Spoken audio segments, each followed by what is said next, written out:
Dr. NGR Educational and Research Institute, University, Madurai, Chennai. இல்லைங்க, அது வந்து ஒரு பட விழா. அந்த பட நிகழ்ச்சி முடிஞ்சோடனே ஒரு பார்ட்டி கொடுத்துருக்குறாங்க. அங்கே எல்லா நடிகர் நடிகைகளும் வந்திருக்காங்க. அங்கே தனுஷ் போயிருக்காரு. அவங்களுக்கு விருது கிடச்சிருக்கு. ஆனால் அந்த விருது வந்து சிறந்த நடிகைன்னு கொடுத்துருந்தா மகிழ்ச்சியாக அவங்க எடுத்துப்பாங்க. அவங்க வந்து ஒரு சப்போர்ட்டிங் ஆக்டருங்கிற மாதிரி கொடுத்துருக்காங்க, ஆக்ட்ரஸ்ன்னு. ரொம்ப பிரமாதமாக இருக்கும் அவருடைய திரை விமர்சனம். சினிமாவில் நிறைய பேர் பார்த்து என்ஜாய் பண்ணுற ஒரு விமர்சகர் அவர். அவர் சினிமாவுக்கு நடிக்க வந்துட்டார். இப்போ விமர்சனம்லாம் பண்ணுறதில்ல.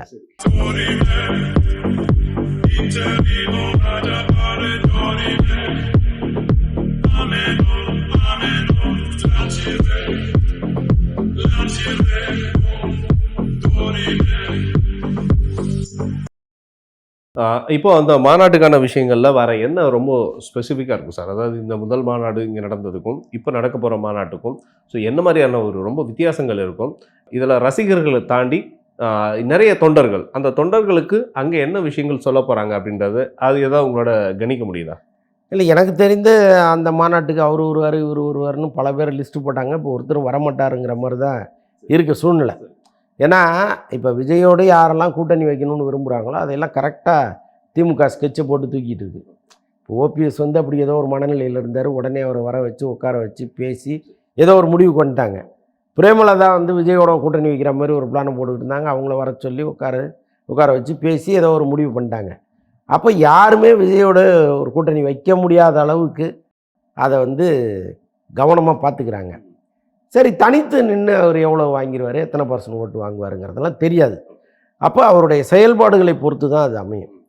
இப்போ அந்த மீட்டிங்கில் விஜய் என்ன பேச போகிறாரு, அவருடைய எதிர்கால திட்டம் என்ன, அது ரொம்ப கிளாரிட்டியாக பேசுகிறாரா, அந்த பேச்சின் மீது மக்களுக்கு ஒரு நம்பிக்கை வருமா, இவ்வளோ விஷயங்களையும் அவர் செய்ய வேண்டியது இருக்காங்க. என்ன பண்ண போகிறாருன்னு நமக்கு தெரியாது. ஏன்னா அவருக்கு வந்து யார் எழுதி கொடுக்க போகிறா, அதை வந்து அங்கே மேடையில் எப்படி ப்ரெசன்ட் பண்ண போகிறாரு, விஜயை தவிர அங்கே வேறு யாரெல்லாம் பேசுவாங்க அப்படிங்கிறதெல்லாம் நமக்கு ஒன்றும் புரியல. நிகழ்ச்சி நேரெல்லாம் அப்படி ஒன்றும் இல்லை. ஸோ அதனால் வந்து நமக்கும் ஒரு எதிர்பார்ப்பாக தான் இருக்குது அங்கே என்ன நடக்க போகுதுங்க. ஓகே. அண்ட் தனுஷ் அவர்களுக்கும் மிருனால் தாக்கர் இதில் நிறைய ஃபோட்டோஸ் வந்து கொலாஜ் பண்ணி போட்டிருக்காங்க. ஸோ அது வந்து என்ன மாதிரியான ஒரு விஷயத்தை வெளிப்படுத்துது? இல்லை இது வந்து புதுசாக உருவாக்குறாங்களா நம்ம சோஷியல் மீடியாவில் இந்த மாதிரி ஒரு பிரச்சனையை? இல்லைங்க, அது வந்து ஒரு பட விழா. அந்த பட நிகழ்ச்சி முடிஞ்சோடனே ஒரு பார்ட்டி கொடுத்துருக்குறாங்க. அங்கே எல்லா நடிகர் நடிகைகளும் வந்திருக்காங்க. அங்கே தனுஷ் போயிருக்காரு. ஆக்சுவலாக இன்றைக்கி தனுஷ் வந்து ஒரு பேன் இண்டியா ஸ்டாராக மாறிட்டார். அவரும் இன்றைக்கி பாலிவுட்டில் ஒரு முக்கியமான நடிகராக இருக்கார். அங்கே போனால் எல்லாருமே அவரை வரவேற்கிறாங்க. ரொம்ப அவரோட புகைப்படம் எடுத்துக்கணுங்கிற அளவுக்கு அவர் கொஞ்சம் முக்கியமான நடிகராக மாறிக்கிட்டு இருக்கார். மெல்ல ஒரேடியாக பெரிய நடிகர் நான் சொல்ல வரல, மெல்ல மாறிக்கிட்டு இருக்கார். இப்போ அவர் வந்து மிருனால் தாக்கூர் இன்வைட் பண்ணி அங்கே போகிறாரு. அங்கே போகும்போது அவங்க பேசுகிறாரு, பக்கத்தில் நிற்கிறாரு. அவங்க காதோடு காதாக பேசுகிறத நீங்கள் புகைப்படமாக பார்க்கும்போது ஏதோ கன்னத்தில் முத்தம் கொடுத்த மாதிரி ஒரு இது இருக்குது. உடனே அவங்க 2 பேர் டேட்டிங் போகிறாங்க அப்படின்னு ஒரு இதை இங்கே கிளப்பி விட்டாங்க. எனக்கு தெரிந்து தனுஷ் இவ்வளோ பெரிய பசங்களாயிட்டாங்க, அவங்கள அவர் சினிமாவை கொண்டு வரணும்னு ஒரு முயற்சி பண்ணிகிட்டு இருக்காரு. அவருக்கு இன்னொரு கல்யாணத்தை பற்றிலாம் அவர் யோசிக்கிற நிலைமையில் இல்லை. ஸோ அதனால் வந்து இதை ரொம்ப பெரிதுபடுத்த வேண்டிய அவசியம் இல்லை. அப்படி எதுவும் நடக்காதுங்கிறது தான் என்னுடைய நம்பிக்கை. சார், இப்போது தேசிய விருது 71வது தேசிய விருது இதில் வந்து நிறைய பேர், அதாவது இதுவரையும் நம்ம இவங்களுக்கெல்லாம் வந்து ஏன் இந்த தேசிய விருதெல்லாம் கிடைக்காம இருந்தது அப்படின்லாம் ஒரு டைமில் ஒவ்வொரு விருதுகள் கிடைக்கும் போது அதை பற்றி பேசியிருப்போம். பட் இப்போது இதில் வந்து ஷாருக்கான் அவர்களுக்கும், ஜிவி பிரகாஷ், அதுக்கப்புறம் MS பாஸ்கர் அவர்களுக்கு, ஸோ இந்த மாதிரி இன்னும் நிறைய பேருக்கு வந்து தேசிய விருதுகள் கிடைச்சிருக்கு. இந்த தேசிய விருதுகள் கிடைச்சது ஒரு பக்கம் ரசிகர்கள் மத்தியில் அது ஒரு ரொம்ப பெருமையாக இருந்தாலும், அதில் சக நடிகை ஒரு சிலர் வந்து சொல்லியிருக்காங்க. ஏன் ஊர்வசி அவர்கள் கூட சொல்லியிருக்காங்களே, ஓப்பனாக சொல்லப்போனால் அவங்க வந்து என்ன சொல்லியிருக்காங்க ஸ்டேட்மெண்ட்டில், ஷாருக்கான் அவர்கள் என்ன விஷயம் பண்ணியிருக்காரு அவருக்கு தேசிய விருது கிடைக்கிறதுக்கு அப்படின்றது, அந்த ஸ்டேட்மெண்ட் வந்து அவங்க தான் சொன்னாங்களா அப்படின்றது கூட தெரியல. பட் இது சோஷியல் மீடியாவில் ஒரு வைரல். இதை பற்றி என்ன சொல்ல வரீங்க? இல்லை, அவங்க என்னன்னா அவங்களுக்கு விருது கிடச்சிருக்கு. ஆனால் அந்த விருது வந்து சிறந்த நடிகைன்னு கொடுத்துருந்தா மகிழ்ச்சியாக அவங்க எடுத்துப்பாங்க. அவங்க வந்து ஒரு சப்போர்ட்டிங் ஆக்டருங்கிற மாதிரி கொடுத்துருக்காங்க, ஆக்ட்ரஸ்ன்னு. ஸோ அதில் வந்து அவங்களுக்கு ஒரு பெரிய வருத்தம். இப்போ MS பாஸ்கர், ஜிவி பிரகாஷ் கொடுத்ததெல்லாம் நியாயமான விருது, பார்க்கிங் கொடுத்ததெல்லாம் ரொம்ப நியாயமான விருது தான். ஏன்னா பார்க்கிங் படமெல்லாம் அவ்வளோ சுவாரஸ்யமான சூப்பரான படம். அதே நேரத்தில் இப்போ ஜவான் மாதிரி படங்களுக்கு கொடுக்கும்பொழுது, ஆடு ஜீவிதம் மாதிரி படங்களை தவிர்க்கும் பொழுது இங்கே ஒரு கேள்வி வருது. அப்போ இது பின்னால் என்ன அரசியல் இருக்குது, ஏன் அப்படி பண்ணுறீங்க? ஆடு ஜீவிதத்தை விட ஒரு சிறந்த படத்தை நீங்கள் கொடுத்துட முடியாது. ஓடுது ஓடலைங்கிறதுலாம் ரெண்டாவது விஷயம். நீங்கள் கொடுத்துட முடியாது. ஒருத்தன் உயிரை விட்டு நடிச்சிருக்கிறான். பல நாள் பட்டினி கிடந்து இப்போ எப்படி சேது படத்தில் விக்ரம் நடித்தாரோ அந்த மாதிரி பிருத்திவிராஜ் பல நாள் பட்டினி கிடந்து இழைச்சி துரும்பாய் தான் அந்த படத்தில் நடிச்சிருக்கிறார். அவ்வளோ மெனக்கட்டு இருக்கார். ஸோ அப்போ அதுக்கு ஒரு மரியாதை கொடுக்கணும்ல. அதெல்லாம் கொடுக்காம கேரளா ஸ்டோரின்னு ஒரு மோசமான பாலிடிக்ஸை சொல்கிற ஒரு படத்தை வந்து நீங்கள் சிறந்த படமாக தேர்ந்தெடுக்கிறீங்கன்னா அப்போ இங்கே என்ன நோக்கம் இருக்குது அப்படின்னு கேள்வி வருது இல்லை. ஸோ அதுதான் உருவசி எழுப்புகிறாங்க. அது நியாயமான கேள்வி தான். அவங்களுக்கு ஒன்றும் கொடுக்காம இருந்துட்டா கூட அமைதியாக இருந்துருவாங்க. நீங்கள் கொடுக்குற விருதை தகுதியான விருதாக கொடுக்கணும். அது இங்கே இல்லாத போகும்போது ஒரு பெரிய கோபம் வருது அவங்களுக்கு. ஒவ்வொரு முறை இந்த மாதிரி தேசிய விருதுகள் வரும்பொழுதும் இந்த மாதிரி ஒரு கோபக்கனல் வருது. மீடியாக்களுக்கு மத்தியில் வருது, சமூக ஊடகங்களில் வருது. அந்த படத்துக்கு ஏன் கொடுக்கல, இந்த படத்துக்கு ஏன் கொடுக்கலன்னு நிறைய கேள்விகள் எழுப்புகிறாங்க. ஆனால் இந்த முறை அதையெல்லாம் கூட தாண்டி உச்சத்துக்கு போயிடுச்சு இந்த விருதுகளுடைய விவகாரம். என்னென்னா அந்த கேரளா ஸ்டோரிக்கு கொடுத்தது தான். அந்த படத்தினுடைய கதையே வந்து நாட்டுக்குள்ளே பெரிய குழப்பத்தை உருவாக்குற ஒரு கதை, மத துவேஷத்தை மத பிரிவினை உருவாக்குகிற ஒரு கதை. அதுக்கு எப்படி நீங்கள் கொடுக்கலாம்? அதுவும் வந்து நிரூபிக்கப்படாத ஒரு விஷயத்தை எடுத்து அதை உண்மை போல் சித்தரிக்கிறாங்க அவங்க. ஸோ அது எப்படி சரியாகும் தான் உங்களுடைய கேள்வியாக இருக்குது. அது நியாயம் தானே. ஆமாம், சில படங்கள் கூட இன்னும் இந்த படங்கள்லாம் ரசித்து ரொம்ப அதிகமாக பார்த்த படங்கள்லாம் உண்டு. அந்த படங்களுக்கு ஏன் கொடுக்காம இருக்கீங்க அப்படின்றது, ஏன்னா ரசிகர்கள் இன்னைக்கு ஜூரியாக வந்து செயல்படுறது கூட ரசிகர்கள் தான். ஏன்னா அவங்களுக்கு தெரியுது சில விஷயங்கள் பூரா. இந்த படம் இவ்வளோ நல்லா இருக்கே, இத்தனை தடவை பார்க்கலாமே அப்படின்ற அடிச்சதுக்கு ஏன் கொடுக்கலன்னா அவ்வளோ பேர் கேள்வி எழுப்புறாங்க. அப்போ அதுதான் சிறந்த விருது. அந்த கேள்வி தான் சிறந்த விருது. அது ஒன்று. அப்புறம் வந்து அயோத்தி படத்துக்கு கொடுக்கலங்கிறது இங்கே உள்ள பல பேருக்கு பெரிய வருத்தம். ஏன்னா அந்த படம் வந்து அப்படி ஒரு சமூக நல்லிணக்கத்தை சொன்ன படம். அது அவ்வளோ சுவாரஸ்யமான படம். அதுக்கெல்லாம் கொடுக்கலங்கிறது ஒரு வருத்தம் தான் இங்கே. ஓகே ஓகே சார், இதில் வந்து நீங்கள் ஒரு யூடியூபராக ஸோ ஒரு விஷயங்கள் வந்து ஸோ உங்களுடைய தனித்துவமான பேச்சுக்கும் பிஸ்மி அவர்களுடைய பேச்சுக்கும் ஸோ நல்ல ஒரு உங்களுக்குன்னு ஒரு தனி ஆடியன்ஸை க்ரியேட் பண்ணுறீங்க. பட் நீங்கள் அதாவது ஒரு யூடியூபராக இருந்து, இது ரொம்ப கேள்வி வந்து ஒரு சாதாரணமான கேள்வி தான். பட் இந்த சாதாரணமான கேள்விக்கு நீங்கள் என்ன ஆன்சர் பண்ண போகிறீங்க அப்படின்றது தான். பட் நிறைய யூடியூபர்ஸ் இப்போது பிரபல நடிகர் நம்ம விஜய் சேதுபதி அவர்கள் கூட ஒரு பேட்டியில் சொல்லியிருக்காரு, சில யூடியூப்பில் இருக்கக்கூடிய யூடியூபர்ஸ்லாம் அவங்களோட திறமைகளே அது வேறு லெவல். அது ஸோ நானே நிறைய விஷயங்களை பார்த்து காரில் போகும்போதோ சரி, ஃப்ரீ டைமில் அதை பார்த்து நான் ரசிப்பேன். ஸோ நிறைய விஷயங்கள்ல அவங்களாம் ஏன் கொண்டு வரலாமே சினிமாவுக்கு, ஸோ இந்த திறமையானவர்கள்லாம் ஏன் விட்டு வச்சிருக்கீங்கன்ற மாதிரி நான் கூட ரெக்கமெண்ட்லாம் பண்ணுவேன்னு கூட சொல்லியிருக்காரு. பட் இதை பற்றி என்ன சொல்ல வரீங்க? பட் உங்களுக்கு பிடிச்ச யூடியூபர் யார்? எனக்கு பிடிச்ச யூடியூபர்னா கோபி சுதாகர், மதன் கௌரி. ஸோ இவங்க தான். மற்றபடி வந்து நான் அதில் எல்லாத்தையும் நிறையா பார்த்துருக்கேன். பட் ரொம்ப ஸ்பெசிஃபிக்காக சொல்லணும்னா Gopi Sudhakar. Okay okay okay சரி, அவங்களுக்கான இப்போ வாய்ப்புகள், இப்போ அவங்க சினிமாவுக்கு வந்துட்டாங்க, அது ஒரு பக்கம். இன்னும் மற்ற சிலருக்கு வந்து ஏன் அந்த வாய்ப்புகளை வந்து ஸோ அவங்க அந்த வாய்ப்புகளுக்குள்ளே வர்றதுக்கு இன்னும் அவங்க மெனக்கிட வேண்டியது இருக்கா அப்படின்றதா? கட்டாயமாக யாராக இருந்தாலும் மெனக்கிட்டு தான் ஆகணும். கோடங்கி வடிவேல்னு ஒருத்தர் ரொம்ப பிரமாதமாக இருக்கும் அவருடைய திரை விமர்சனம். சினிமாவில் நிறைய பேர் பார்த்து என்ஜாய் பண்ணுற ஒரு விமர்சகர் அவர் சினிமாவுக்கு நடிக்க வந்துட்டார். இப்போ விமர்சனம்லாம் பண்ணுறதில்ல. அவர் நடிப்பும் எனக்கு ரொம்ப பிடிக்கும். அவரை சொல்ல மறந்துட்டேன்னா. மற்றபடி வந்து இப்போ விஜய் சேதுபதி சொன்ன மாதிரி அவர் நிறைய பேரை கவனிக்கிறாருங்கிறத நம்ம புரிஞ்சுக்க முடியுது. இப்போ அவருலாம் நினச்சாருன்னா அவருடைய ஒவ்வொரு படத்துலையும் ஒவ்வொருத்தரை உள்ளே கொண்டு வர முடியும் இல்லையா? ஸோ இது நல்ல விஷயந்தான். ஏன்னா நாம் சினிமாவில் இருக்கோம், நம்ம வந்து எவ்வளோ பெரிய ஆள், நம்மளாம் இதை பற்றி விமர்சிக்கணுமான்னு நினைக்காம விஜய் சேதுபதி மாதிரி அப்படி ஒரு ஸ்டேட்டஸில் இருக்கிற ஒருத்தர் வந்து இவங்களில் நிறைய பேர் திறமையாளர்கள் இருக்காங்கன்னு சொல்கிறதே ஒரு பெரிய மனசு தான். அதெல்லாம் நம்ம பாராட்டணும். விஜய் சேதுபதியும் நம்ம பாராட்டணும். ஒரு வாய்ப்பு கொடுப்போன்னு சொல்கிறதையும் நம்ம பாராட்டணும். கரெக்ட். பார்ப்போம் எதிர்காலத்தில் அவர் என்னென்ன பண்ண போகிறாருன்னு. சார் நிச்சயமாக அதில் வந்து ரொம்ப இப்போதைக்கு ட்ரெண்டில் இப்போ வரையும் ஹேஷ்டேக்கில் இருக்கக்கூடிய விஷயம் ஏங்க கூமாப்பட்டி. இப்போ அவர் வந்து ஒரு நகைக்கடை விளம்பரம் வரையும் வந்துட்டார். அண்டு இவர் வந்து ஒரு விஷயத்த வந்து சொல்கிறாரு, நான் வந்து சில புத்தகங்கள் வந்து சொல்கிறேன், அந்த புத்தகங்களை படிங்க, அந்த புத்தகங்கள் மூலமாக ஸோ நமக்குன்னு வந்து ஒரு சைக்காலஜிக்கலாக சில விஷயங்கள் வந்து நாமளே வந்து நம்ம பார்வையை நம்மளை வந்து யாருன்றதை ஃபோக்கஸ் பண்ணுற அளவுக்கு இருக்குது அப்படின்னு சில புத்தகங்கள்லாம் சொல்லியிருக்காரு. பட் இவருடைய வளர்ச்சியை நீங்கள் எப்படி பார்க்குறீங்க? இல்லை, நான் ரொம்ப பார்த்ததில்லை. இப்போ நீங்கள் அந்த கூமாப்பட்டி பற்றி நடுவில் ஒரு தடவை நம்ம பேசணும். அதுக்கப்புறம் நான் அந்த வீடியோவை பார்த்தேன். அதுக்கு முன்னாடியும் சில நண்பர்கள் அனுப்பியிருந்தாங்க. அதை தாண்டி எனக்கு அவரை பற்றி எனக்கு ஒன்றுமே தெரியாது. ஆனால் இப்போ நீங்கள் சொல்கிற மாதிரி அவர் நகைக்கடை விளம்பரத்துக்கெலாம் வராருங்கிறதெல்லாம் இப்போ நீங்கள் சொல்லி தான் நமக்கு தெரியும். பட் என்ன இருந்தாலும் ஒருவர் வந்து ஒரு அட்டென்ஷனை க்ரியேட் பண்ணுறாரு அப்படின்னா அது சாதாரண விஷயம் இல்லை. இன்றைக்கி இன்ஃப்ளூயன்சர்ஸ் நிறைய பேர் வராங்க, அவங்களுக்கு ஒரு பெரிய முக்கியத்துவம் தராங்கன்னா கூட நமக்கு அதுக்கு பின்னால் அவங்களுடைய உழைப்பும் இருக்குது. ஒரு குறிப்பிட்ட டயத்துக்குள்ளே நீங்கள் ஒரு விஷயத்தை சொல்லி முடிக்கணுங்கிறது பெரிய டாஸ்க் தான். அதை அவங்க பெரும்பாலும் ரொம்ப அழகாக பண்ணுறாங்க. ஸோ அதனால் திறமைகள் வந்து கொட்டி கிடக்குங்க. ஏகப்பட்ட பேர் எங்கெங்கேயோ அப்படி திறமைசாலிகள் இருக்காங்க. ஒரு காலத்தில் அவங்களெல்லாம் தேடி கொண்டு வரது கஷ்டமாக இருந்துச்சு. இன்றைக்கி நீங்கள் இன்ஸ்டா போனீங்கன்னா நிறைய பேரை பிடிச்சி கொண்டு வந்துடலாம். அவ்வளோ திறமைசாலிகள்லாம் இருக்காங்க. ஸோ அப்படி இருக்கும் பொழுது நீங்கள் இந்த கூமாப்பட்டியாரும் வந்துட்டாருங்கிறீங்க. வரட்டுமே, நல்லது தானே. வந்து எங்கிருந்தோ வந்தவர் தானே வடிவேலு, ஒரு சகாப்தமாக வாழ்ந்துட்டார்ல. ரைட். ஸோ அந்த மாதிரி அவரும் வரட்டுமே. Okay okay. சார், நிறைய படங்கள் வருது, ஆனால் வந்ததுக்கு அப்புறம் வந்து அது ஒரு புரட்சியை கிளப்பி விட்டுருது.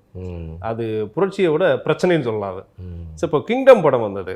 இந்த படத்துடைய நிறைய விஷயம் லாஸ்ட்டு கூட அந்த கேள்வி கேட்டேன்னா, சார் அவருக்கு தமிழ்நாட்டிலலாம் நிறைய ரசிகர்கள்லாம் இருக்காங்க அப்படின்னு உங்கள்கிட்ட கேட்டிருந்தேன். ரசிகர்கள் இருக்காங்களா என்னமோ தெரியாது, ஆனால் தெலுங்கில் இருக்காங்க அப்படின்னு சொல்லிட்டு ஒரே விஷயத்தில் முடிச்சிட்டீங்க. பட் இப்போது இங்கே நடந்த ஒரு சமீபத்திய விஷயம், இலங்கை தமிழருக்கான ஒரு பிரச்சனை இந்த படத்துடைய கனெக்ட் ஆகிருக்கு. ஸோ இதில் அங்கே என்ன நடந்தது, ஸோ எந்த மாதிரியான ஒரு இதுக்கான எதிர்வினை என்ன மாதிரி இருக்குது? அதான் இந்த படத்தில் வந்து இலங்கை தமிழர்களை தவறாக சித்தரிக்கிறாங்க அப்படின்னு சொல்லி இந்த படத்துக்கு எதிர்ப்பு கிளம்பியிருக்கு. அந்த கருத்தில் நமக்கு வந்து உடன்பாடு உண்டுன்னு வச்சுங்க. பட் இருந்தாலும் இப்போ நீங்கள் என்ன கேவலப்படுத்திட்டீங்கன்னா நான் தானே குரல் கொடுக்கணும், சம்மந்தம் இல்லாதவங்களாம் என் குரல் கொடுக்கணும். இப்போ இங்கே இருக்கிற பல பேர் வந்து இந்த படத்தை தமிழ்நாட்டில் ஓட விடக்கூடாது, முடக்கணும்னு சொல்லிட்டு கிளம்புறாங்க. நான் என்ன சொல்கிறேன், யாராவது ஒரு ஈழத்தமிழர் கிங்டம் படம் எங்களை கேவலப்படுத்திடுச்சுன்னு எங்கேயாவது அறிக்கை வந்திருக்கா? எங்கேயாவது இந்த படத்தை நிறுத்தணும்னு சொல்லியிருக்காங்களா? அவங்களே சும்மா இருக்கும்போது நீங்கள் கடந்து குதிச்சிட்ருக்கீங்கன்னு எனக்கு புரியவே மாட்டேங்குது. என்னதான் அவங்க நம்ம தொப்புள் கொடி உறவுலாம் நம்ம சொல்லிகிட்டு இருந்தால் கூட இன்றைக்கி எல்லாருமே நல்லா இருக்காங்க. இப்போ அங்கேருந்து இலங்கையிலேருந்து தப்பித்து போன எல்லாருமே வெளிநாட்டில் நல்லா இருக்காங்க. இப்போது யாழ்ப்பாணத்தில் இருப்பவர்கள் மெல்ல மெல்ல இயல்பு நிலைக்கு திரும்பி ரொம்ப நல்லா இருக்காங்க. இப்போ நான் என்ன சொல்கிறேன்னா, அவங்க தான் குரல் கொடுக்கணும். நாங்கள் இங்கே வாழ்ந்தான், எங்களுக்கு எங்கள் ஊர் பிரச்சனை தெரியும், நீங்கள் ஏன்டா தப்பு தப்பாக படம் எடுக்கிறீங்கன்னு யாழ்ப்பாணத்திலிருந்தோ கொழும்பிலிருந்தோ ஒரு குரல் வந்திருந்ததுன்னா நம்ம அந்த குரலை மதிக்கலாம். நமக்கு என்ன நடந்ததுன்னே தெரியாதுங்க. நம்ம இங்கே இருக்கோம், நம்ம எதுக்கு கடந்து இங்கே உள்ள தேட்டரை எடுத்து கல் எடுத்து அடிக்கிறான்? இந்த தேட்டர் நடத்துகிறவன் நம்ம தமிழன். அவன் ஒரு படத்தை போட்டு ஏதோ கொஞ்சம் சம்பாதிக்கணும்னு பார்த்தா அங்கே போய் கதவை மூடு, கல் எடுத்து அடிப்போன்னா பாதிக்கப்படுறது யார்? தமிழன் தானே. எங்கேயோ இருக்கிற தமிழன் அவன் அமைதியாக இருக்கான். நீ என்ன வேணாலும் சொல்லிட்டு போய், எனக்கு நான் அதை பற்றி கவலைப்பட மாட்டான்ருங்க. நீங்கள் எதுக்கு குதிக்கிறீங்கிறது தான் விடை தெரியாத ஒரு கேள்வியாக இருக்குது. தயவுசெய்து உங்களுக்கு ஏதாவது தெரிஞ்சால் கேட்டு சொல்லுங்கள். எனக்கு ரொம்ப நாளாக தெரியல, இதுக்கு விடையே தெரியல. குரல் கொடுக்க வேண்டியவங்க அமைதியாக இருக்காங்க, ஓரமாக நின்றுட்டு இருக்கிற நீங்கள் ஏன் குதிக்கிறீங்கிறாங்க. கரெக்ட், புரியுதா உங்களுக்கு? போங்க அடுத்த முக்கியமான சுவாரஸ்யமான கேள்விக்கு போயிடலாம். Okay sir. சார், சுவாரஸ்யமான விஷயம்னா, நீங்கள் வந்துட்டு சினிமாவில் இருக்கவங்க வந்து அரசியல் வந்ததை பார்த்துருப்பீங்க. பட் அரசியலில் வந்தவங்க வந்து சினிமாவில் வந்து சாதிக்கணுன்ற ஒரு விஷயம் இருக்குது இல்லையா? அது வந்து அது சாதனை அப்படின்றத காட்டிலும் அவருக்கு ஒரு கலைத்துவமான ஒரு விஷயம் இருக்குது, கலைத்தாயோட அரவணைப்பு இருக்குது அப்படின்றத நான் யார் சொல்கிறேன் அப்படின்னா ஹெச் ராஜா அவர்கள். என்ன படம் அப்படின்னு இவ்வளோ பிடிக்கையா இல்லை சார், ஏன்னா ஸோ அந்த மாதிரியான ஒரு விஷயங்கள் அவர் சோஷியல் மீடியாவில் பார்த்து ஸோ லீகலாக எப்படியெல்லாம் பேசணும் அப்படின்றத கற்றுக் கொடுத்துருக்காரு. ஸோ அந்த இன்ஸ்பயரில் தான் சில விஷயங்கள் இந்த கேள்வியை நான் கேட்கறதுக்கு தோணுச்சு. பட் இந்த கந்தன் மலை அப்படின்ற படத்தை பற்றி கொஞ்சம் சொல்லுங்க. நிஜமாக வையாபுரிக்கு மீசை வச்ச மாதிரி இருந்துச்சு. ஓகே, அவர் நடந்து வர்றது அதெல்லாம் வந்து ஒரு அரசியல்வாதி, அவருக்கு தெரிந்தோ தெரியாமலோ அவருடைய கருத்துக்களை ஏற்பதற்கும் இங்கே ஒரு கூட்டம் இருக்குது, எதிர்ப்பதற்கும் ஒரு கூட்டம் இருக்குது. அதனால் நம்ம எதிர்க்கிற கூட்டத்தில் இருக்கோம். ஏற்பவர்கள் வந்து ஏற்கிறாங்க, அவர் பின்னாடி போகிறாங்க, அதெல்லாம் வேறு. அதனால் அவர் சினிமாவில் நடித்து ஒரே நாளில் எம்ஜிஆர் ஆகி அவருடைய கருத்துக்கள்லாம் மக்கள்கிட்ட போய் சேர்ந்து அது என்னவா வந்திருக்குன்னு தெரியல, நமக்கு படம் பார்த்தா தான் தெரியும். ஆனாலும் அந்த தோற்றத்தை பார்த்தோன்னே நான் குபீர்னு சிரிச்சிட்டேன். அவ்வளோதான் என்னுடைய விமர்சனம். அதுதான். Okay okay sir. இயக்குனர்கள், அதாவது வெற்றி பெற்ற இயக்குனர்கள், அதாவது வெற்றிக்கு தயாராக இருக்கக்கூடிய இயக்குனர்கள், அந்த வெற்றியில் அந்த வெற்றி கோப்பையை கையில் வச்சுருக்க இயக்குனர்களை பாராட்டும் பொழுது ஒரு சந்தோஷம் இருக்கும். இப்போது சமீபத்தில் வெளிவந்த படம் இந்த ஹவுஸ்மேட், நீங்கள் கூட அதுக்கு ஒரு விஷயம் சொல்லியிருந்தீங்க, தயவுசெய்து இந்த படத்தை போய் பாருங்கள் அப்படின்ட்டு நிறைய பேருக்கு வந்து ஒரு அறிவுரையாக சொன்னீங்க, போய் பாருங்கப்பா இந்த மாதிரி படங்கள்லாம் அப்படின்ற மாதிரி. ஸோ அந்த படத்துக்கு வந்து ஹெச் வினோத் அவர்கள் வந்து ஒரு மரியாதை நிறுத்தமாக படத்தையும் போய் பார்த்துருக்காரு, அதுக்கான ஒரு ரெஸ்பான்ஸும் கொடுத்துருக்காரு. ஸோ அதை பற்றி அந்த வரவேற்பை எப்படி நீங்கள் பார்க்குறீங்க? கட்டாயமாக இப்போ இந்த மாதிரி ஹெச் வினோத் மாதிரியான எல்லாருக்கும் தெரிந்த இயக்குனர்கள், வெற்றி இயக்குனர்கள் வந்து ஒரு படத்தை பார்த்துட்டு பாசிட்டிவாக ரிவ்யூ கொடுக்கும்போது அவருடைய ரசிகர்கள் அவரே சொல்லிட்டாரு, அப்போ உள்ளே என்ன இருக்குது பார்க்கலான்ட்டு போவாங்க. ஸோ ஒரு வகையில் அது வந்து அந்த படத்துக்கு ப்ளஸ் அமையும். அப்படி தான் அவர் வச்சுன்னு சொன்னதை நம்ம பார்க்க வேண்டியதாக இருக்குது. இன்னொன்று வந்து ஒரு வார்த்தைக்காக ஒரு ஒப்புமைக்காக சொல்லாமல் உள்ளபடியே சொல்கிற வார்த்தைகளாக தான் நான் அதை பார்க்குறேன். ஏன்னா படம் அப்படி இருந்துச்சு. இன்றைக்கி அந்த படம் எதிர்பார்த்த அளவுக்கு போகலை. நான் ரொம்ப அந்த படத்தை எதிர்பார்த்தேன். அது ஒரு பெரிய வெற்றி படமாக மாறும் அப்படின்லாம் நான் நினச்சேன். டூரிஸ்ட் ஃபேமிலி மாதிரி இந்த படமும் ஒரு பெரிய வெற்றி படமாக மாறும்னு நினச்சேன். பட்டு அவ்வளோ பெரிய வெற்றி இல்லைனாலும் ஓரளவுக்கு பார்க்குறவங்க நல்லா இருக்குது அப்படின்னு சொல்கிறாங்க. விகடனில் கூட ஒரு 42 மார்க் என்னமோ கொடுத்துருக்காங்க அந்த படத்துக்கு. ஸோ அந்தளவுக்கு வந்து அந்த படத்தை ஒரு பாஸ் மார்க்கை தாண்டி தான் வச்சுருக்காங்க. நிஜமாக நல்ல படம். அந்த இயக்குனர் வந்து அடுத்தடுத்த படங்களையும் இன்னும் சிறப்பாக கொடுப்பாருன்னு நம்புகிற அளவுக்கு ஒரு படத்தை கொடுத்துருக்கிறாரு. நான் திரும்ப திரும்ப சொல்கிறேனே, அந்த படத்தை போய் பாருங்கள். அவ்வளோ. ஓகே சார், விகடன் மதிப்பெண்ணை விட்டுருங்க, வலைப்பேச்சின் மதிப்பெண் சொல்லுங்கள். இல்லை, வலைப்பேச்சிலேயே அவர் எங்களுக்குள்ள ஒரு சின்ன டிஃபர் இருக்குது. அவர் அந்த படத்தை பார்த்துட்டு என்ன இந்த அளவுக்கு இந்த படம் பெருசாக இருக்கலை அப்படின்னு சொன்னார். பட் நான் வந்து எனக்கு அது ரொம்ப பிடிச்சிருந்தது. பல இடங்களில் நான் அந்த படத்தை பற்றி பேசியிருக்கேன், பாருங்கன்னு சொல்லியிருக்கேன். பார்த்தவங்க எனக்கு ஆஹா நீங்கள் சொன்னது மாதிரி தான் இருக்குது அப்படின்னு சொல்கிறாங்க. ஏதோ ஒரு வகையில் அந்த படத்துக்கு நம்ம ஒரு சின்ன ஒரு விஷயம் பண்ணியிருக்கோமோன்னு தோணுது. நிச்சயமாக. அதை தொடர்ந்து இயக்குனர்களுடைய இன்னும் நிறைய புது இயக்குனர்கள் வர்றாங்க. நீங்கள் சொன்ன மாதிரி மியூசிக் டைரக்டர்ஸ், ஏன்னா வருஷத்தில் இந்த படம் பண்ணுறாங்க, இன்னும் நிறைய மியூசிக் டைரக்டர்ஸ் வாங்க அப்படின்ற ஒரு விஷயம் நல்லா இருந்தது நீங்கள் அந்த சொன்ன மெசேஜ். பட் இந்த இவ்வளோ விஷயங்களில் வந்து நல்லா பாசிட்டிவாக சிலது மூவ் ஆகிட்டு இருக்கும்போது சில இயக்குனர்கள் மேலே ஒரு குற்றச்சாட்டு வைக்கிறாங்க. அந்த குற்றச்சாட்டு என்னென்னா, இந்த கதையே வந்து அவங்களது கிடையாது. ஸோ இந்த ஒரு முக்கியமான அந்த நாட்டை நான் வந்து சொன்னது இல்லை, நான் அந்த கதையை வந்து நான் அவருக்காக வந்து எழுதி கொடுத்தது, இந்த மாதிரிலாம் சொல்கிறாங்க. ஸோ அந்த குற்றம் வந்து யார் மேலே வைக்கப்படுதுன்னா எஸ்ஆர் பிரபு அவர்கள் மேலே. இதை நீங்கள் எப்படி பார்க்குறீங்க? ஆக்சுவலாக ட்ரீம் வாரியர்ஸ் நிறுவனம் அவங்க வந்து கதை கேட்பதற்குன்னே ஒரு குழுவை வச்சு அவங்க தொடர்ந்து கதை கேட்குறது, ஸ்கிரிப்ட் படிக்கிறது, ஸோ அப்படி வந்து படம் பண்ணிகிட்டு இருந்தாங்க.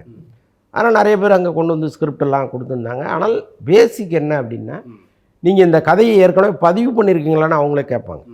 நீங்கள் பதிவு பண்ணாமல் ஒரு கதையை நீங்கள் அனுப்பிவிட்டு நாளைக்கு கதையை திருட்டிட்டான்னு சொன்னீங்கன்னா அது கஷ்டம். ஏன்னா இன்றைக்கி வந்து பல நிறுவனங்களில் நீங்கள் கதையை கொடுத்துட்டு வர வேண்டிய சூழ்நிலை இருக்கும். யாருமே போனவுடனே வாங்க கதை சொல்லுங்கன்னு அப்படி வெயிட் பண்ணிட்டுலாம் இருக்க மாட்டாங்க. ஒரு கதைக்காக 10 வருஷம் அலைஞ்சவங்களாம் உண்டு. கம்பெனியாக கேட்க மாட்டாங்க. ஸோ அப்படி தான் இன்றைக்கி இருக்குது. ஸோ அப்படிப்பட்ட சூழ்நிலையில் நீங்கள் ஸ்கிரிப்டை கொடுத்துட்டு சார் நீங்கள் படித்து பாருங்கள், பிடிச்சதான் என்னை கூப்பிடுங்கன்னு சொல்லிட்டு வர்றது சூழ்நிலையெல்லாம் வரும். அப்போ நீங்கள் அந்த கதையை பதிவு பண்ணியிருக்கணும். எங்கேயாவது பதிவு பண்ணாமல் கொண்டு போய் கதையை கொடுத்துட்டு ஏமாந்தீங்கன்னா அது ஒரு வகையில் இவங்க மேலேயும் தப்புன்னு தான் நான் சொல்லுவேன். இன்னொன்று வந்து எஸ்ஆர் பிரபுவை பொறுத்தளவுக்கு இப்போ என் கதையை நீங்கள் திருடிட்டீங்க அப்படின்னு இவங்க நான் ஒரு 2 இயக்குனர்கள் வீடியோ பார்த்தேன். அந்த 2 பேருமே வந்து அதில் ஸ்க்ரீன்ஷாட் போடுறாங்க. என்னென்னா, எஸ்ஆர் பிரபுக்கு எங்கள் இமெயிலில் என்னுடைய கதை இது நீங்கள் திருடிட்டீங்க, நான் உங்கள்கிட்ட தான் இந்த கதையை கொடுத்துருந்தேன்லாம் மெயில் அனுப்புகிறாங்க. அவர் என்ன பண்ணுறாரு, நீங்கள் சட்ட ரீதியாக இதை நீங்கள் வந்தீங்கன்னா நான் சட்ட ரீதியாகவே இதை எதிர்கொள்கிறேன், உங்கள் கதையை நாங்கள் திருடலைன்னு ஒரு ரிப்ளை பண்ணுறாரு. அப்போ ஏதோ அவரும் வந்து ஒரே சிந்தனை அந்த இயக்குனருக்கு இருந்துச்சா அப்படிங்கிறதெல்லாம் நமக்கு தெரியல. இன்னொன்று, ஒரு திரைக்கதையில் ஒரு ஸ்கிரிப்ட் புக்கில் நீங்கள் இவ்வளவு பயன்படுத்தினீங்கன்னா தான் அது காப்பிரைட்டில் வரும். எங்கேயாவது ஒரு இடத்துல உங்களுடைய சிந்தனை இப்படி கிராஸ் ஆச்சுன்னா அது வந்து ஒரு ஒத்த சிந்தனைங்கிற மாதிரி போயிடும். ஸோ இந்த மாதிரி குற்றம் சுமத்துகிறவர்கள் இவங்க ஒரிஜினல் கதையா அல்லது இவங்க ஏதாவது இங்கிலீஷ் படத்தை எடுத்து அதை அடித்து அதே இங்கிலீஷ் படத்தை அந்த டைரக்டர் பார்த்து அடிச்சிருந்தாருன்னா ஒன்றும் பண்ண முடியாது. ஸோ இந்த மாதிரி சிக்கல்கள் இது மாதிரி ஏற்கனவே வந்திருக்கு. ஒரே கதையை 3 டைரக்டர் 4 டைரக்டர் பார்த்து படம் பண்ணியிருக்காங்க. படமாக வரும்போது 4 கதையும் ஒரே மாதிரி இருக்கும். இப்போ கிங்டம் வந்துச்சுல்ல, இந்த கிங்டம் வந்து ஏற்கனவே அந்த 3 படத்தோட ரிசம்பிளன்ஸ். அந்த கங்குவா இருக்குல்ல, கங்குவாவோட இன்னொரு வருஷம் தான் இந்த படம் கிங்டம். அதில் வந்து இந்த கார்த்திக் சுப்ராஜ் இப்போ படம் பண்ணார் பாருங்க, அந்த படமும் பாதி இருக்குது அதுக்குள்ள. ஸோ அப்போ இவங்க 4 பேரும் ஏதோ இங்கிலீஷ் படத்தை பார்த்துருக்காங்க. ராகவா லாரன்ஸ் அவர்களை வச்சு பண்ண படம் இல்லை ரெட்ரோ. இப்போ ரீசெண்டாக வந்த ரெட்ரோ படத்தினுடைய பல காட்சிகள் கிங்டமில் இருக்குது. அப்போ கார்த்திக் சுப்ராஜ், அதுக்கப்புறம் கங்குவா டைரக்டரு, இதுக்கு முன்னாடி தெலுங்கில் ஒரு படம் ஒன்று வந்துச்சு, அந்த படத்தோட கதையும் இதுக்குள்ளே இருக்குது. அந்த படம் நான் பார்த்துருக்கேன். இப்போ இந்த 4 டைரக்டரும் இங்கிலீஷ் படத்தை பார்த்துருக்காங்க. அதை பார்த்து அடித்ததனுடைய விளைவு தான் இது ஒன்றா வந்திருக்கு. அப்போ ஒரிஜினல் யார் நோட்டீஸ் அனுப்பணும், அவன் ஆங்கில படம் புரியுது அவங்களுக்கு. அதுதான் இப்போ இந்த மாதிரி விஷயங்கள் நடக்குது. சரி, அப்போ கதை திருட்டுங்கிறது இன்றைக்கி ரொம்ப மோசமான ஒரு விஷயங்கிறது எல்லாருக்குமே தெரியும், எல்லா தயாரிப்பாளர்களுக்கும் அது தெரியும். இதை நிரூபிக்கப்பட்டால் நாம் வந்து அவங்க கேட்குற காசை கொடுக்கணும், 50 லட்சமோ 1 கோடியோ கொடுத்தாக வேண்டிய சூழ்நிலை இருக்குங்கிறதும் அவங்களுக்கு தெரியும். அப்போ ரொம்ப துணிச்சலாக ஒரு கதையை திருடலாம் மாட்டாங்க. ஓகேவா? இப்போ எனக்கு வந்து நான் சில வருடங்களுக்கு முன்னாடி நிறைய நண்பர்கள், சார் ஒரு ஸ்கிரிப்ட் இருக்குது கேட்டுட்டு ஒரு கருத்து சொல்லுங்கம்மாங்க, நான் வர சொல்லி கதை கேட்பேன். 2 மணி நேரம் 3 மணி நேரம் உட்காந்தெல்லாம் கதை கேட்பேன், கேட்டுட்டு ஒரு கருத்து சொல்லுவேன். இப்போ நான் கதையே கேட்குறதில்ல 2 வருஷமாக. என்னென்னா நம்மகிட்ட வந்து சொல்லிட்டு போயிடுவாங்க, அது வேற எவனாவது எடுத்து வச்சுட்டான்னு வைங்க, நான் இவர்கிட்ட தான் சொன்னேன், இவர் தான் அங்கே சொல்லிட்டாருன்னு ஒரு குற்றச்சாட்டு வரும். அதனால் நான் என்ன பண்ணுறது, இப்போ யாராவது அதுமாரி கேட்டாங்கன்னா, இல்லை சார் நான் கேட்குறது இல்லை, ஏன்னா இப்போ தொடர்ந்து இந்த மாதிரி பிரச்சனைகள் வருது அப்படின்னு நம்ம எஸ்கேப் ஆகிடுறோம். பட் ஒரு தொடர்ந்து படம் எடுக்கிற ஒரு நிறுவனம் அப்படி எஸ்கேப் ஆக முடியாதுல்ல. ஒரு நல்ல கதை வந்துடாதான்னு அவங்களும் ஒரு 10 பேர்கிட்ட கதை கேட்குறாங்கல்ல. அப்போ ஒரு யாரோ ஒருத்தர் சொல்கிற கதை உங்களுக்கு பிடிச்சிருக்கு. இன்னொன்று எல்லா கதையும் எஸ்ஆர் பிரபு உட்காந்து படிக்க மாட்டார், அவருக்கு கீழே 20 பேர் இருப்பாங்க. அது ஃபில்டர் ஆகி வரும். கீழ்மட்டத்தில் இருக்கிறவங்க 10 கதையை படித்து அதில் ஒன்று தேர்ந்தெடுப்பாங்க. அந்த ஒரு கதையை அதுக்கு மேலே இருக்கிற ஒரு 4 பேர் படித்து நல்லா இருந்தால் அதை அடுத்த டேபிளுக்கு கொண்டு போவாங்க. ஃபைனலாக தான் எஸ்ஆர் பிரபு படிப்பார். அப்போ எதெல்லாம் ரிஜெக்ட் பண்ணதுன்னு அவருக்கு தெரியாது. கரெக்ட். இந்த மாதிரி சிக்கல்கள்லாம் இருக்குது. அதுக்கு சொல்கிறோம், ஒரேடியாக ஒருத்தர் மீது இவர் கதையை திருடிட்டாருன்னு குற்றம் சுமத்துவது எளிது, அது நிரூபிக்கிறது ரொம்ப கஷ்டம். அதனால தான் அவர் நீங்கள் சட்ட ரீதியாக எனக்கு நோட்டீஸ் அனுப்புங்க, நான் அதை சட்ட ரீதியாகவே எதிர்கொள்கிறேன்னு சொல்கிறார். அவர் மேலே ஏதோ ஒரு நம்பிக்கை இருக்கிறதுனால தான் நான் சொல்கிறாரு. ஸோ அதனால் இது வந்து இது தீராத குழப்பம், அவ்வளோதான். ஓகே. அண்ட் அதுக்கப்புறம் வந்து இப்போ நம்ம முக்கியமாக ஒரு விஷயங்கள் இதை வந்து கருத்தாவே, ஸோ உங்களுடைய உள்ளார்ந்து ஒரு விஷயங்கள். ஸோ இது எப்படின்னா, நான் ஆரம்பத்தில் நம்ம பேசின விஷயங்கள், கோபி சுதாகர் அவர்கள் ஒரு சமூகத்தை வந்து சொல்லி, ஸோ இந்த மாதிரியான வெளிப்பாடுகள்லாம் எப்படி வெளிப்படுத்தினாங்களோ, ஒரு ஆணவ கொலையை பற்றி என்ன மாதிரியான ஒரு விஷயங்கள் நம்ம வெளிப்படுத்தினோமோ, தன் மகனோ காதல், அந்த பருவத்தில் வரக்கூடிய காதல் அதையும் மதித்து, ஸோ அதுக்கான அவங்க இவங்களோட உலகம், இந்த உலகத்துக்குள்ளே அவங்க ரொம்ப சந்தோஷமாக வாழணும், அதுக்காக ஒரு பெற்றவங்களாக நம்ம எப்படி அவங்களுக்கு சப்போர்ட்டிவாக இருப்போம் அப்படின்ட்டு. அதுக்கு ஒரு உதாரணமாக பாடகர் ஸ்ரீனிவாஸ், அவங்க 2 மகள்களுமே வந்து காதல் திருமணம் தான், அதற்கு நான் வந்து முன்னுரிமை கொடுத்து அவங்களுக்கு என்ன விஷயமோ அதை நான் அவங்களுக்கு அவங்க வாழ்க்கையை நான் அமைச்சு கொடுத்தேன் அப்படின்ட்டு. இதை நீங்கள் எப்படி பார்க்குறீங்க? அதாவது இவ்வளோ பிரச்சனைகள் நடந்துட்டுருக்கு நம்மளுடைய உலகத்தில், இந்த பிரச்சனைகளுக்கு மத்தியிலும் இப்படி ஒரு பெற்றோரா அப்படின்றது தான். இதை நீங்கள் எப்படி பார்க்குறீங்க? இல்லை, மகள்கள் எப்படி இருக்காங்கங்கிறது ஒன்று இருக்குது. நீங்கள் வந்து இன்றைக்கி பல காதல்களை நம்ம பார்க்குறோம். எவ்வளவு கேவலமானவனோ எவ்வளவு தெருப்பொறுக்கியோ அவனையும் காதலிக்கிற பெண்கள் இங்கே இருக்காங்க. அவனை கூப்பிட்டு வந்து நின்னா எந்த அப்பனும் அதுக்கு வந்து ஓகே சொல்ல மாட்டான். இப்போ நீங்கள் யாரை காதலிக்கிறீர்கள்னு இங்கே ஒன்று இருக்குது. காதல் வந்து அந்தஸ்து பார்த்தோ பணம் பார்த்தோ அவன் என்ன வேலையில் இருக்கானோன்னெலாம் பார்த்து வராது. ஆனால் நீங்கள் பழகிற இடம், நீங்கள் பார்க்குற நபர்கள், அவங்க நிஜமாகவே நல்லவங்களாக இருந்து நீங்கள் லவ் பண்ணிங்கன்னா அந்த காதலுக்கு எதிர்ப்பு தெரிவிக்க வேண்டிய அவசியம் இல்லை. அதே நேரத்தில் ஒரு தெருப்பொறுக்கி நீங்கள் கூப்பிட்டு வந்தீங்கன்னா அவனுக்கு தலையசிக்க வேண்டிய அவசியமும் வருங்கால மாமனாருக்கு கிடையாது. ரைட்டா? நான் என் புள்ள அவனை லவ் பண்ணிடுச்சு அதனால் நான் ஒத்துக்கிறேன் அப்படின்லாம் யாரும் ஃப்ரீக்வெண்ட்டாக போக மாட்டாங்க. நிஜமாகவே வந்து பொண்ணு லவ் பண்ணுறா வர்றான்னா அவன் எப்படிப்பட்டவன்னு முதல்ல விசாரிப்பாங்க. அவங்க குடும்பம் நல்ல குடும்பமாக இருக்கா, ஜாதிங்கிறது வேண்டாம், அது எப்போவுமே வேண்டாம். ஆனால் அந்த குடும்பம் நல்ல குடும்பமாக இருக்குது, அவன் நல்லா படிச்சிருக்கான், பிள்ளைய நல்லா பார்த்துப்பாங்கிற ஒரு எண்ணம் வரும்போது கட்டாயமாக அதை கொடுக்கலாம். அதில் ஒன்றும் தவறு இல்லையா? அதுதான் சீனிவாஸ் பண்ணியிருக்காரு. அதே அந்த பிள்ளைங்க வந்து வேறு யாரோ ஒரு தவறான நபரோடு வந்தால் சீனிவாஸ் கூட பண்ண மாட்டார்ல, அதுக்கு எப்படி ஒத்துப்பார்? அதனால் இந்த காலத்து பெண் பிள்ளைகள் பல விஷயங்களை பார்த்து காதலிக்கணும். நம்ம பல இடங்களில் நான் பார்க்குறேன், எனக்கு ரொம்ப கஷ்டமாக இருக்கும். எனக்கு தெரிந்த ஒரு காவல்துறை அதிகாரி, என்னுடைய நண்பருக்கு ஒரு நண்பர், நான் அவரோட போயிருந்தப்போ ஒரு விஷயம் ஒன்று சொன்னார். என்னுடைய மகள்களை கூட்டிக்கிட்டு நான் ஒரு முறை மெரினா பீச்சுக்கு போனேன். போயிட்டு ஜீப்பில் உட்காந்துக்கிட்டே காட்டினேன், பார் அந்த பொண்ணு பார் அவள் எப்படி இருக்கா, அவள் கூட உட்காந்துருக்கான் பார் அவன் எப்படி இருக்கான், பார்த்தா அந்த ரோடு சைடு ரோமியோக்கள் இருப்பாங்கல்ல அந்த மாதிரி இருக்கான். இப்போ இவங்க எதிர்காலம் என்னவாகும் அப்படின்னு நான் வந்து என் பிள்ளைகளுக்கு காமிச்சிருக்கேன். அப்போ காதல்ங்கிறது தவறு இல்லை, சரியான நபரை தேர்ந்தெடுப்பது தான் சரின்னு அவர் பிள்ளைகளுக்கு சொல்லி கொடுத்துருக்குறார். அந்த மாதிரி நீங்கள் சரியான நபர்களை தேர்ந்தெடுக்கும் போது அந்த காதலுக்கு பச்சை கொடி காட்டுருவாங்க. தவறான நபர்களை தேர்ந்தெடுக்கும் போது கட்டாயமாக அங்கே ஒரு ரெட் கிராஸ் விழத்தான் செய்யும். அதை ஒன்றுமே பண்ண முடியாது. ரெட் லைட்டு கட்டாயமாக விழும். நிச்சயமா நிச்சயமா. ஸோ அதுக்காக வந்து பெற்றோர்கள் எந்த அளவுக்கு நமக்கு நட்பாக பழகுறாங்களோ அந்த நட்புக்கு அந்த சுதந்திரத்துக்கு நம்ம வந்து லாயலாக இருக்கணும். லாயலாக அவ்வளோதான். எஸ், ரொம்ப உண்மைதான் சார். ஸோ இருமடங்கள் அதுதான் ஒரு திருமணம் அப்படின்ட்டு அழகாக முடிச்சிட்டிங்க. ரொம்ப சூப்பர். இந்த வாரம் வந்து படங்களை பற்றி பேசணுமோ இல்லையோ சமுதாய கருத்துக்களும் நிறைய நம்ம பேசிக்கிட்டோம். ரொம்ப சந்தோஷமாக இருந்தது. நன்றி. நன்றி. ரொம்ப அருமையான கருத்துக்கள்லாம் நம்மக்கிட்ட பகிர்ந்துக்கிட்டாரு. ஸோ இன்னும் அடுத்த வாரம் என்ன புது செய்திகள் இருக்குன்றதை தெரிஞ்சுக்கலாம். அதற்கு முன்னாடி நம்மளுடைய வீப்ளேவை லைக் பண்ணுங்கள், ஷேர் பண்ணுங்கள், சப்ஸ்கிரைப் பண்ணுங்கள். ஸோ மறக்காமல் நம்மளுடைய வீப்ளே ட்ரெண்டிங்கில் நம்மளோட வலைபேசி சம்பந்தமான விஷயங்கள் என்ன போயிட்டுருக்கு, ஸோ என்ன மாதிரியான கருத்துக்கள், இன்னும் வேறு என்ன மாதிரி விஷயங்களை வந்து தெரியப்படுத்தலாம் அப்படின்றத உங்களுடைய கமெண்ட் செக்ஷனில் கண்டிப்பாக நீங்கள் கமெண்ட் பண்ணுங்கள். அண்ட் அதுவரை உங்களிடமிருந்து விடைபெற போவது உங்களுடைய அன்பு தொகுப்பான நைசு. சட்டா பாய்.